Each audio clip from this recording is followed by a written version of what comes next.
Today's walk is very local to me. I've driven about 10 minutes to get here. I started at Burrington Combe. I'm now walking on the Mendip Hills, and the plan today is to get to the highest point, which is on Blackdown. Beacon Batch is the highest point on the area of the Mendip Hills, so I'll be there fairly soon. I don't normally come here on a weekend because it gets quite busy. It's very popular with mountain bikers, horse riders and walkers. Today though is a Tuesday.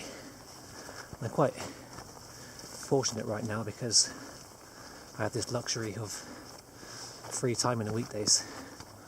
Although, to be fair, I'm going back to full-time work very soon, so I will miss that, but I've got bills to pay, so that's the way it has to be. So across the valley you can see Burrington Ham. I'll come back that way at the end of my walk towards the car park, and the village beyond those trees there is Rington, where I currently live. I've been living for the last 5 years, so that's how far I've come today. Not very far at all. Onwards and upwards.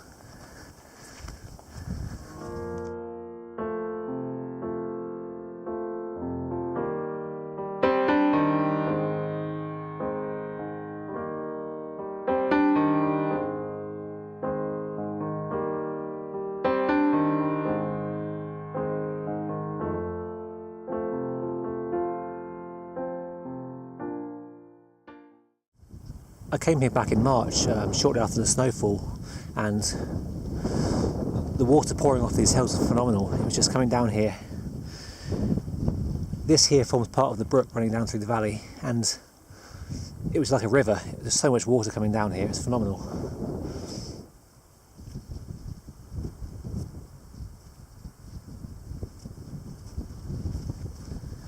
Now you can see more of the estuary.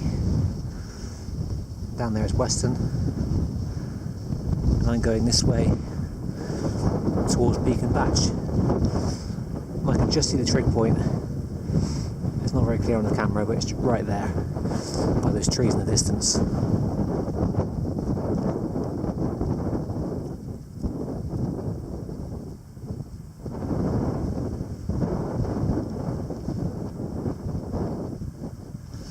This path now is very popular with cyclists and horse riders, and up until I think it was 2 years ago, it was like a big V-shaped trench 2 meters deep. But some volunteers got to work and backfilled it, so it's now a nice flat surface again, but I wonder how long it'll be before that's all washed away and it's eroding again and needs more conservation work. On a clear day you can just see the Brecon beacons, but not quite today.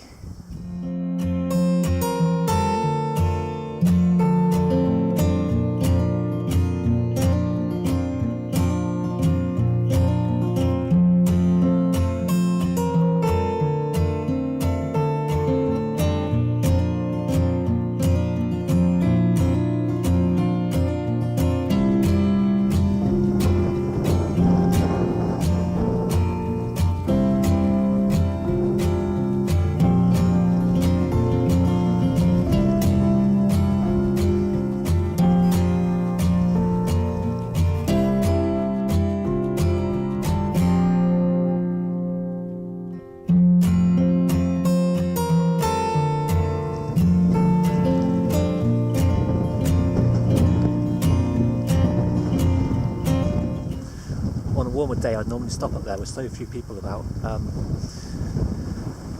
going to continue ahead now. I'm going towards Velvet Bottom Nature Reserve, and from there I'll follow the path to the north side of Cheddar Gorge. So the path here in fact is quite eroded, as you can see.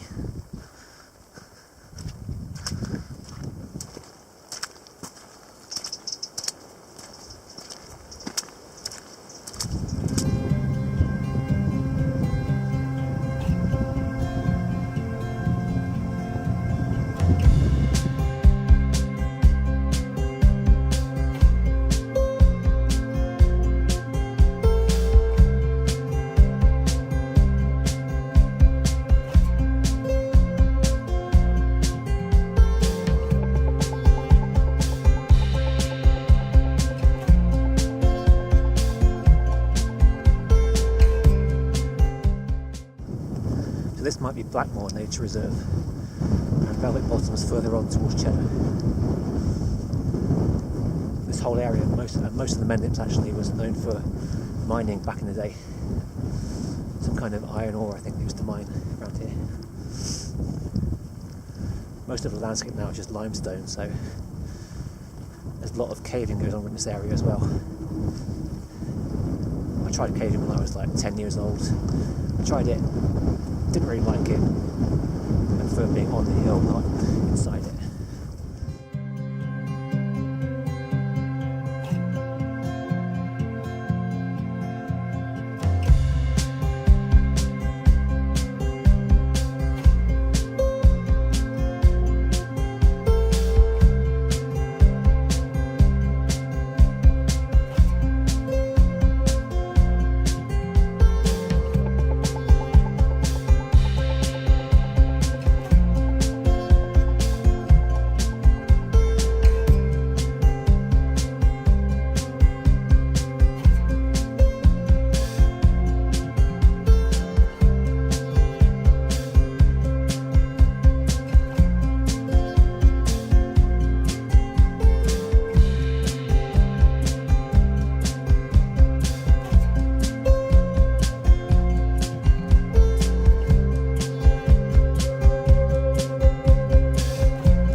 Now walking towards what's known as Black Rock. It's halfway up Cheddar Gorge.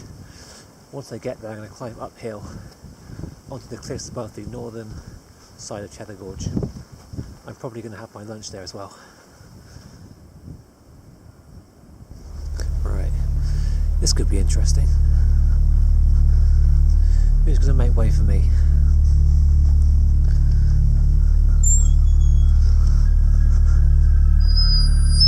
You going to move? Let me get past. Thank you. Easy. Excuse me, please. Oh, I'm trying to scare you. Yeah, this is Black Rock. We're currently on the West Mendip Way as well.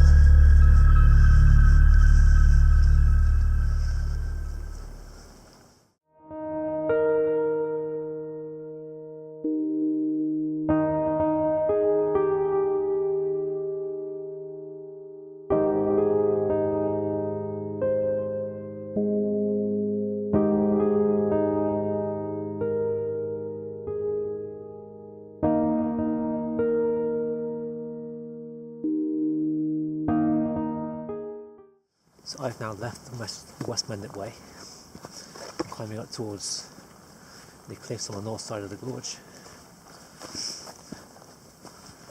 What's interesting about that sign is that it's in metric, and a friend of mine finds it really irritating, and neither of us know why. It's not in miles, it's in kilometres. It makes no sense.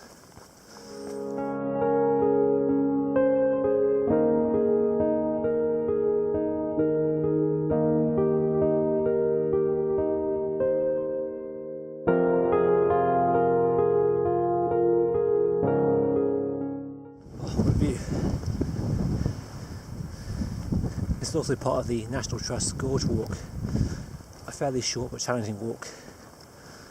I might do a video on that someday. This side of the gorge tends to be much quieter and less touristy than the other side.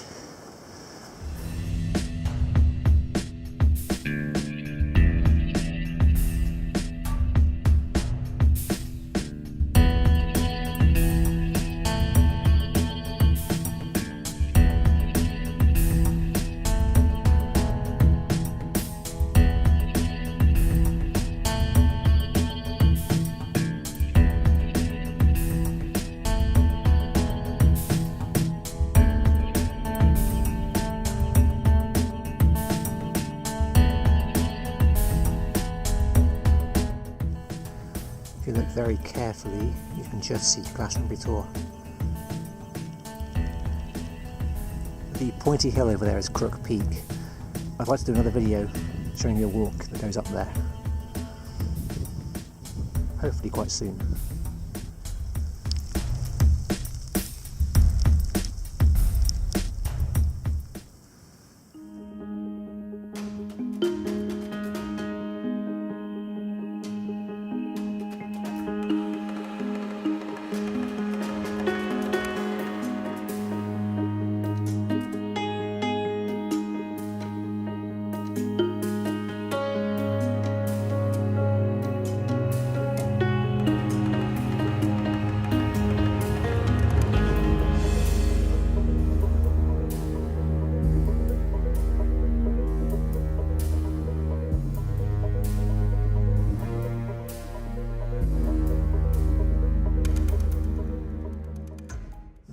I'm heading away from the gorge now, back towards Blackdown. Don't normally walk in this insulated jacket, but it's being sat down for half an hour, it's got quite cold, so I'll keep it on for now until I get warm again.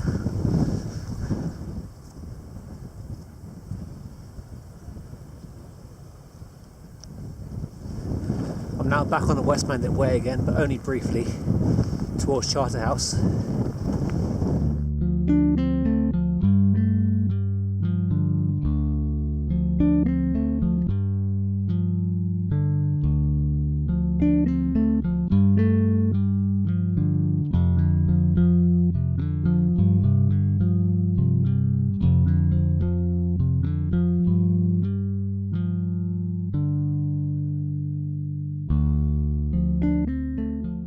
This is one of two decoy bunkers built during World War II.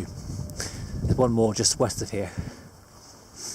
The idea was that the whole area here, Blackdown, would be lit up like a fake city, so the German bombers coming in through the air will see this fake city and bomb this instead. Here about 10 miles south of Bristol. The sad thing is though, Bristol still got bombed.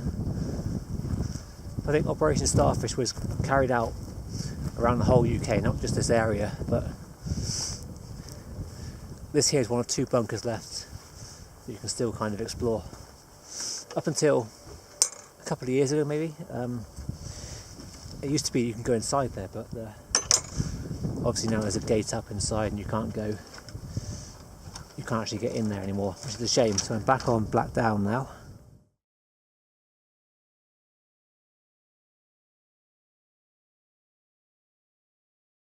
I'm going to cross this towards the Burrington Combe road and then cross that to reach Burrington Ham, which is an ancient settlement area.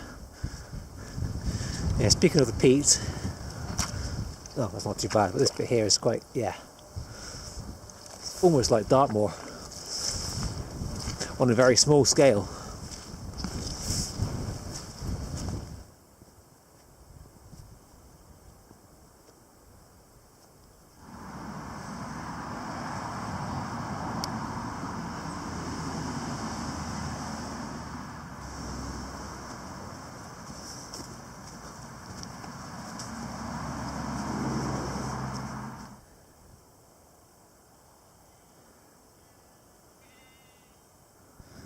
I'm now standing on Burrington Ham, and across the combe there we have Blackdown, the feature of this morning's walk. Really can't quite see Beacon Batch and the trig point.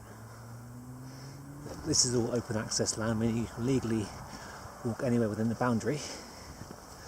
There's one right of way crossing here, and he's back down towards the car park, but it means if you follow it by GPS accurately, it involves scrambling down the hill, down the cliffside even. It's quite treacherous. I'm not sure why that's the right of way, because there are other routes down, it's hard to find them. The easiest way I would say would be to go down to Burrington village and follow it back towards the car park along the road.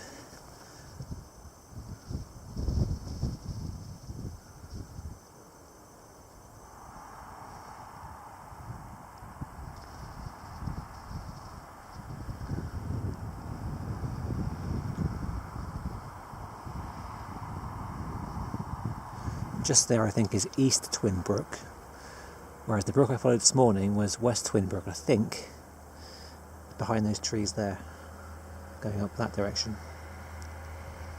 So normally I find cattle congregating along this cliff edge here, right in my way, but for some reason they're not here today, which is quite a good thing actually. I think they're a Red Ruby Devonshire breed.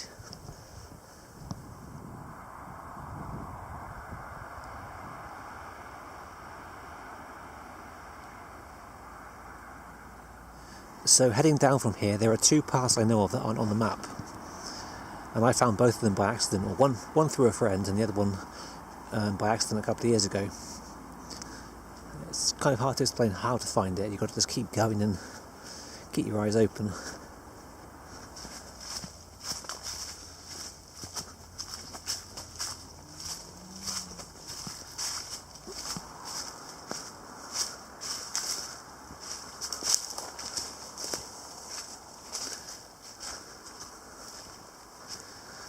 And you get to here, and it's basically straight down there.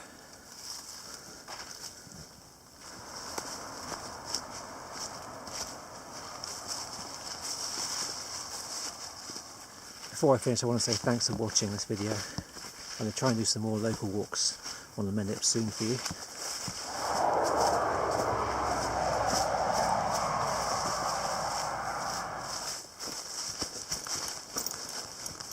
And that brings you out here on the road again.